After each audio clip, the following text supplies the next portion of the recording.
Menurut sejarah, tradisi memberi hadiah berawal dari seorang santo baik hati bernama Nikolas yang suka memberikan hadiah kepada anak-anak. Di usianya yang sudah lanjut, dia tetap sayang kepada anak-anak. Untuk mengenangnya, sampai hari ini muncul tradisi seorang pria gemuk, berambut putih, berjubah merah yang suka memberikan kado untuk anak-anak. Itulah awal mula munculnya Santa Claus atau Sinterklas. Tapi, makna hadiah Natal yang sesungguhnya bukanlah hadiah berupa materi, tapi hadiah yang diberikan oleh karena kasih setia Allah, sebuah hadiah yang kekal. Dalam perjanjian lama, kasih setia Allah digambarkan dengan kata keset, yang artinya adalah kasih tanpa syarat. Dalam bahasa Yunani, kata charis sering digunakan untuk mengungkapkan kasih setia Allah yang sering kita sebut sebagai kasih karunia atau anugerah.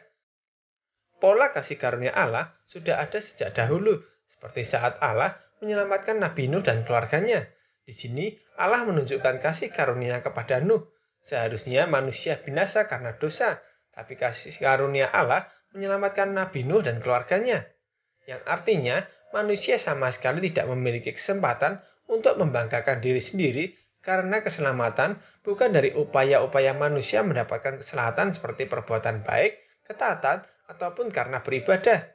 Terbukti, manusia tidak sanggup untuk menggenapi standar kekudusan Allah seperti yang sudah tertulis dalam hukum Taurat. Oleh sebab itu, Allah mengaruniakan anaknya yang tunggal, yaitu satu-satunya yang sanggup menggenapi hukum Taurat.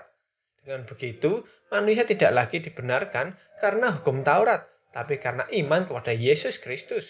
Karena Yesus Kristus inilah wujud nyata kasih setia Allah kepada manusia.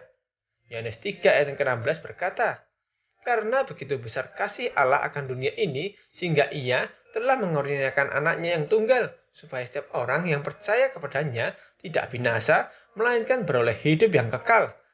Allah tidak hanya memberikan hadiah, tapi mengaruniakannya. Artinya, pemberian adalah sesuatu yang diberikan karena seseorang mencapai standar tertentu, seperti hadiah Natal bagi anak-anak yang bertingkah laku baik dan taat pada orang tua. Tapi, kita tidak perlu melakukan berbagai perbuatan baik untuk menerima kasih karunia Allah, karena kasih karunia Allah diberikan secara cuma-cuma. Yang perlu kita lakukan hanyalah percaya kepadanya. Tapi justru kita harus menunjukkan perbuatan yang baik karena kita telah diselamatkan bukan untuk diselamatkan. Jadi, hadiah Natal sudah kita terima secara cuma-cuma di dalam diri Yesus Kristus yang telah lahir bagi kita. Sehingga tugas kita sekarang adalah memelihara iman pengharapan kita sambil memberitakan kabar baik ini kepada semua orang yang sedang mencari kebenaran sampai Tuhan Yesus datang kembali untuk kedua kalinya dan mendapati kita tetap kudus, setia, dan tak bercacat menjelang kedatangannya.